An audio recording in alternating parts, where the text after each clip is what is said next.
Yo quiero dar paso en este momento para, si usted tiene la Biblia a la mano, pueda ir conmigo en el Evangelio según Mateo, capítulo 16. Puede tenerla ahí abierta la Biblia, ya que vamos a usar uno o dos versículos más en el Evangelio según Mateo, capítulo 16, verso 13. Dice la Biblia, honrando al Trino Dios, Padre, Hijo y Espíritu Santo. Al llegar Jesús a la región de Cesarea de Filipo, preguntó a sus discípulos, diciendo, ¿qué dicen los hombres acerca de mí, que soy hijo de hombre? Repito una vez más, solo es un verso. Al llegar Jesús a la región de Cesarea de Filipo, preguntó a sus discípulos, diciendo, ¿qué dicen los hombres acerca de mí, que soy hijo de hombre? Y es precisamente una pregunta, es una interrogante la que yo quiero desarrollar en el mensaje de esta noche. ¿Quién es Jesús? Es una pregunta que puede sonar muy popular, muy común, pero si usted se pone a analizar, tiene una intriga. Es bueno que todo ser humano sobre la faz de la tierra pueda detenerse y pueda realizarse esta pregunta: ¿quién es Jesús? Bajo este tema vamos a estar predicando con la ayuda del Señor. ¿Quién es Jesús? Puede decirle al que tiene al lado, ¿quién es Jesús? Estimado amigo, ¿quién es Jesús para usted? Dice el profeta Isaías que en cierta ocasión dijo Dios, según Mateo, ¿a quién enviaré y quién irá por nosotros? En ese preciso momento se escuchó la voz del segundo personaje en la Trinidad Divina que dijo, heme aquí, envíame a mí. Y yo quiero resaltar y decir que Cristo nunca fue un plan B de parte de Dios. Siempre fue y consistió en el plan A de nuestro Dios con respecto a la salvación del hombre. Que vemos que desde un principio, cuando Dios decidió y plujo en su corazón crear todas las cosas y pensó en el hombre, pensó en ti, pensó en mí, y vemos que todo lo que hizo fue para el bienestar del hombre, mas sin embargo Dios dejó y permitió examinar y evaluar si realmente por voluntad propia quería obedecer y servir a Dios. Pero lamentablemente el hombre y la mujer fallaron, y a partir de ese momento que fueron expulsados del huerto del Edén, hubo una separación de Dios con el hombre, a tal punto que al leer Génesis encontramos que Adán y Dios hablaban audiblemente. Dios hablaba, Adán escuchaba y también respondía para atrás a Dios. Qué comunión más linda e íntima la que tenía el hombre con Dios. Pero dice la Biblia que el diablo vino a hurtar, matar y destruir, pero que el Hijo del Hombre vino a dar vida y vino a darla en abundancia. Yo quiero que te preguntes si la vida que tú estás llevando lo está viviendo conforme a la palabra, lo está diciendo, si tú estás llevando esa vida en abundancia conforme lo dice la Escritura, o realmente el pecado, el diablo y sus demonios están destruyendo y perjudicando tu vida. En ese momento, al verse en ese plano el hombre, que no había ninguna escapatoria, que no había ningún otro medio, es ahí donde el Hijo de Dios, Jesucristo, dijo, envíame a mí, Padre, yo voy a ir, asumiendo ese reto, asumiendo ese compromiso, esa responsabilidad. ¿Y sabes qué sucede? Que Dios se humilló, siendo Dios, descendió a esta naturaleza humana, que no era necesario el poder hacerlo, pero por amor a ti, por amor a mí, Dios, Cristo, decidió poder hacerlo, encarnarse. El Verbo se hizo carne, habitó entre nosotros. El hecho más grande en la tierra sobre la historia de la humanidad no es que el hombre ha pisado la luna o Marte a futuro, sino que el Hijo del Hombre descendió de ese tercer cielo, de ese trono alto y sublime, para poner un pie en la tierra y andar entre nosotros. Eso consiste en parte de su humillación de lo que hizo. Y vemos que en la Escritura comienza a desenvolver cómo él anduvo, y llama la atención el momento de su nacimiento, que no encontraban lugar donde él iba a nacer, hasta el punto que llegaron a un establecimiento, a un establo, donde habían animales, donde había ganado, y fue en ese pesebre donde el Señor Jesús vino a nacer. Estimado amigo, ese pesebre representa su corazón, un lugar sucio, un chiquero, un lugar donde nadie quiere habitar, así está el corazón del hombre antes de que Cristo pueda llegar a nacer en su vida. Analice quién es Jesús y si usted realmente está viviendo esa vida en abundancia. A través de la Escritura nosotros podemos ver su nacimiento, la obra que él hizo, la fama que él iba precediendo en los alrededores de Galilea, de Nazaret, de Belén, en todo Israel, hasta el día de ahora. También vemos acerca de su muerte, su resurrección. Hablamos acerca del nacimiento de Jesús, pero es importante destacar que la resurrección de Cristo tiene un poco más de peso, porque si Cristo no hubiese necesitado, en vano sería nuestra predicación. Quiero comentar acerca de una reflexión acerca de unos hombres, unos amigos, y fueron a la guerra, y estos amigos se querían mucho, pero dada la circunstancia en la cual ellos se estaban desenvolviendo, uno de ellos murió, y el amigo que quedó vivo tenía un talento para el dibujo. Este fue a visitar al padre del amigo que murió y le llevó el retrato de su hijo. Por decirlo así, quiso plasmar un pequeño regalo del cariño que le tenía aquel amigo para entregárselo a su padre. El padre era un hacendado, era un hombre que tenía mucho dinero y posesiones, pero con el tiempo este hombre anciano murió, pero dejó un testamento, y muchas personas acaudaladas de cuello blanco vinieron a aquella hacienda, porque este hombre había dejado que cuando él se muriera iban a hacer una subasta. Imagínense las personas que querían ir a este lugar porque quizás querían comprar cosas de valor. El subastador inició la subasta y dice que siguió el procedimiento que aquel hombre dejó estipulado en su testamento.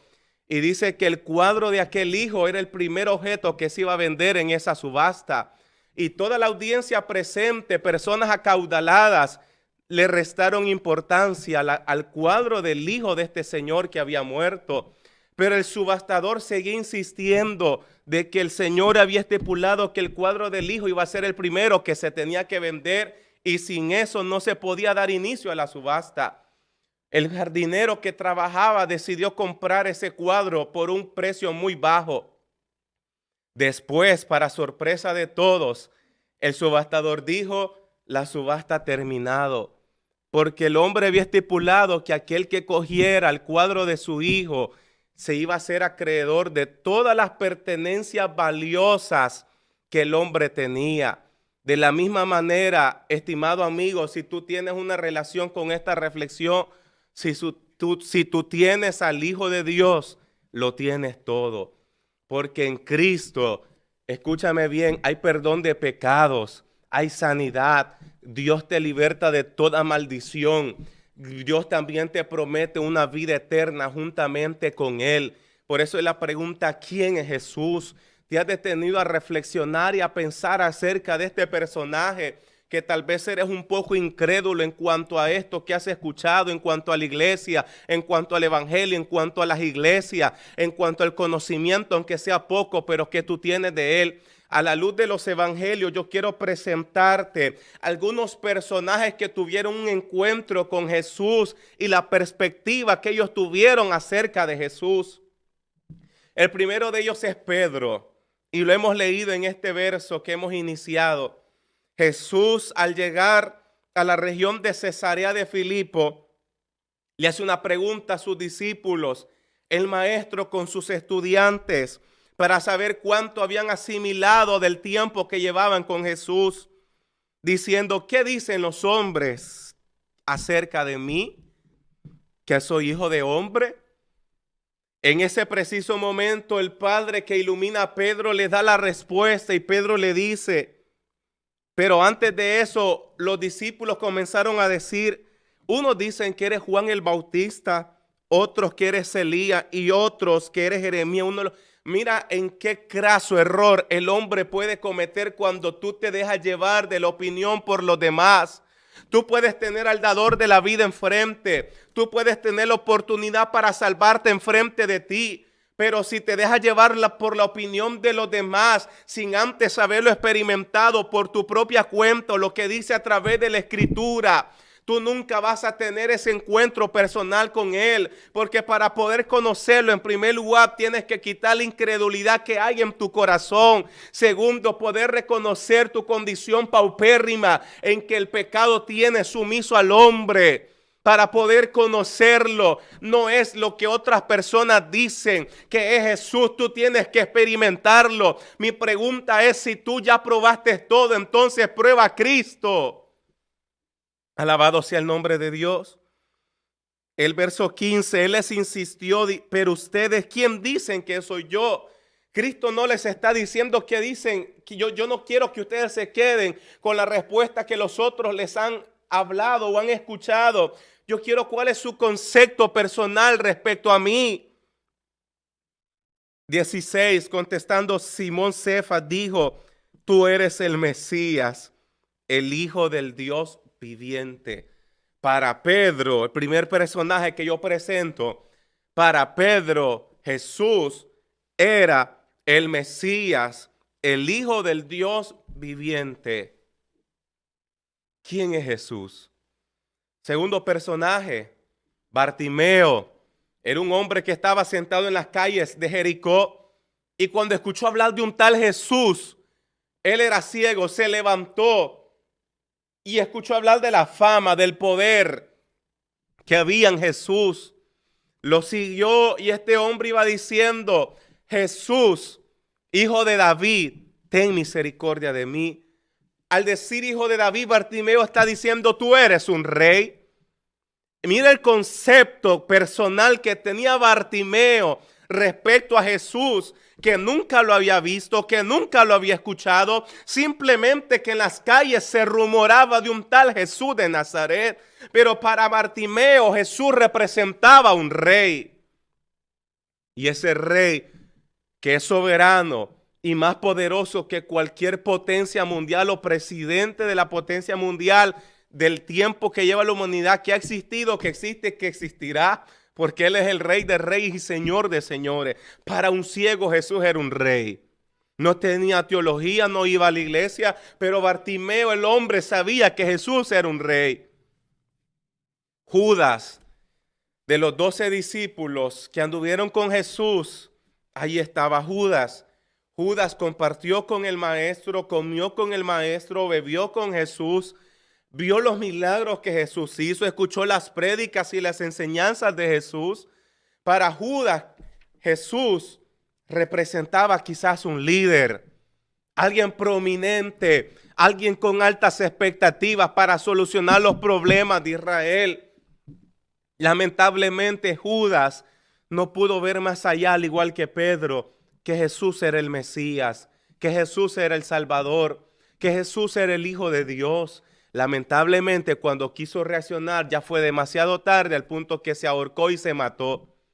Por eso comencé a decir que no es después que tú mueres que vas a decidir. Muchas personas están en la variante y dicen, es que nadie sabe la verdad. En aquel día se va a saber. Pero Cristo Abraham le dijo al rico, tienen a los profetas, a la ley y los profetas, dando a entender, tienen las escrituras, a ellos escuchen. Dios no ha dejado cohibido, Dios no ha dejado en secreto su plan, su verdad para con la humanidad, sino que lo ha dejado saber y a través de todo el tiempo ha enviado profetas, envió a Jesús, envió a los apóstoles. Hoy tenemos la Biblia en la cual tú puedes echar manos para la vida eterna, al leer y al comprenderla. Otro personaje que se encontró con Jesús fue Nicodemo. Era un erudito de la ley, era un maestro de la ley. Mas sin embargo dice que vino a Jesús de noche para poder conocerlo más. Pero para Nicodemo Jesús era un rabí más, era un maestro más. ¿Ves cómo diferentes personajes se encontraron con Jesús y cada uno tuvo un concepto diferente de él? Por eso es el mensaje de ¿quién es Jesús? Simón de Cirene, cuando Cristo iba camino al Gólgota, al monte de la calavera, después de ser flagelado su espalda, abofeteado, insultado en ese peregrinaje para ser crucificado. De momento, cuando él ya no pudo más en sus fuerzas humanas, uno de los centuriones, de los soldados romanos, le pidió a alguien de la multitud que viniera a ayudar a este pobre hombre. Pero en realidad los pobres hombres éramos nosotros, eran ellos. Alabado sea el nombre de Dios en esta noche. Le dijeron a aquel hombre: ven para acá, ¿cómo te llamas? Simón, ¿de dónde eres? Soy de Cirene, ayúdale a cargar la cruz a este hombre. Para Simón de Cirene fue una sorpresa. Este hombre era un desconocido para él. Pudo haber pensado que él fue un pecador, alguien que merecía la condena. Y un último personaje, el soldado romano que estaba ahí, el que se encargó de incrustarle esa lanza en su costado. Para este soldado romano, Jesús quizás fue un culpable, un delincuente, un infractor que se merecía esa condena. Cada personaje tuvo una percepción de Jesús. Pero la pregunta es para ti, mi amigo: ¿quién es Jesús para ti? ¿Quién es Jesús? No te dejes llevar por las influencias de personas que pueden decir que Jesús es una religión más, que Jesús es una filosofía más, que Jesús es una manera de pensar más, un estilo de vida más. Cuando la respuesta ya te la estamos dando en Mateo 16, verso 16, tú eres el Mesías, el Hijo del Dios viviente. Quiero también leer en el Evangelio de Mateo, capítulo 7, verso 14. Cuán estrecha es la puerta y angosto el camino que conduce a la vida, y pocos son los que lo hallan. El escritor de este evangelio está utilizando una metáfora, es decir, está utilizando un elemento material y la función para lo que sirve esa materia y llevarlo al plano espiritual. ¿Para qué sirve una puerta? Nos permite acceder, nos permite entrar. ¿Para qué sirve un camino? Nos conduce, nos dirige. Entonces la Biblia está diciendo que Cristo es la puerta estrecha, que Cristo es el camino angosto. Cristo dijo: yo soy el camino, la verdad, la vida. Nadie va al Padre si no es a través de mí. Cuán importante, Hechos 4:12, en ningún otro hay salvación, porque no hay otro nombre bajo el cielo dado a los hombres en quien podamos ser salvos. Solamente en el nombre de Jesús. Primera Timoteo 2:5, porque hay un solo mediador entre Dios y los hombres, y ese es Jesucristo hombre. El primer Adán falló, pero Cristo se convierte y asumió esta humanidad para convertirse en el segundo Adán. Israel, por medio de las obras, por medio de la ley, ha tratado de salvarse. Y Cristo, dice el escritor a los hebreos, que Cristo, habiéndose ofrecido como sacerdote, como ofrenda, una solamente, y bastó para cubrir los pecados del mundo entero y para siempre. A quien te estamos presentando en esta noche es al autor de la vida, es al Hijo de Dios, es Dios mismo, y que solamente por medio de Jesús, por medio del sacrificio que hizo en la cruz del Calvario, tú y yo, si decides aceptarlo y humillarte, vas a recibir perdón de pecado, vas a tener una nueva vida y tendrás parte en la vida eterna también. Lamentablemente el hombre se acobija de ansiedad por lo que está pasando, por los años venideros, pero más sin embargo le está restando importancia a la vida espiritual, a lo que va a pasar después de la muerte. Pero Cristo venció al diablo, su demonio, venció la muerte y está sentado a la diestra de Dios, que intercede por nosotros. Y así como Cristo murió con sus brazos extendidos en esa cruz, dando a entender los 4 puntos cardinales, que la salvación es para todo el mundo, para todo aquel que quiera venir, no importando en qué continente te encuentres, no importando en qué situación, en qué región, en qué sociedad tú te encuentres, pero la salvación está abierta para todo el mundo por medio de Cristo Jesús. Aleluya. ¿Qué es lo que sucede? Que debemos de despojarnos de todo letargo, de toda pereza espiritual, de todo conformismo, que yo estoy bien en la vida que llevo, no le hago nada mal a nadie, yo soy una persona altruista, yo ayudo a los pobres, a los homeless, a las organizaciones de caridad, yo estoy allí. Eso es bueno lo que haces, pero no te alcanza para salvarte. Una persona no se va a salvar por sus obras, como lo dice Pablo a los romanos, que no es por obras, sino por fe. Lo dice en la carta a los Efesios. Y Romanos dice que estábamos destituidos de la gloria de Dios. Escucha eso. ¿Qué esfuerzos humanos vamos a poder hacer nosotros para poder alcanzar la salvación? No se encuentra ninguno. Nadie puede pagar por su salvación. La salvación es gratis, pero tienes que venir a Jesús. Hay una frase, una frase muy común que dice: no dejes para mañana lo que puedes hacer ahora. Quizás muchas veces a la puerta de tu corazón ha llegado, te han presentado el Evangelio, te han presentado a Cristo. ¿Cuál es tu reacción y respuesta ante ello? No me interesa, mañana, más adelante, pero la Biblia dice que más adelante tú no tienes potestad sobre tu vida, que el mañana es de Dios y que el ahora es nuestro. ¿Qué tú vas a reaccionar y a responder ante esta pregunta del día de ahora? ¿Quién es Jesús? Gozamos de bendiciones espirituales cuando nosotros venimos a Él y lo aceptamos. También este mensaje para aquellos que se han apartado del Evangelio, al igual que el hijo pródigo cuando regresó, aquel padre triste al ver a su hijo regresar en la condición que venía, decidió abrazarlo y restituirlo como el título de hijo que él se merecía. Hizo banquete, lo abrazó, lo recibió con gozo. Así es Dios cuando alguien viene una vez más a sus caminos, y aquellos que no le conocen es como aquel pastor que dejó las 99 para ir a buscar la perdida. Imagínate, le restó importancia a las 99 que ya tenía y se fue por la perdida, y esa perdida eres tú, que necesitas poder comprender, poder aceptar. Y esto no es don de los hombres, sino que esto es un don de Dios. Esta es una dádiva de Dios, es el regalo que Dios te está dando a través de Cristo. Muchos obsequios te pueden dar en esta vida y en esta tierra, pero ninguno sustituye, se va a poder comparar con el regalo precioso que Dios hizo a través de su Hijo amado. Quiero leer también en el Evangelio según Juan, capítulo 3, verso 36, que dice: el que cree en el Hijo tiene vida eterna. El que cree, es cuestión de que tú creas.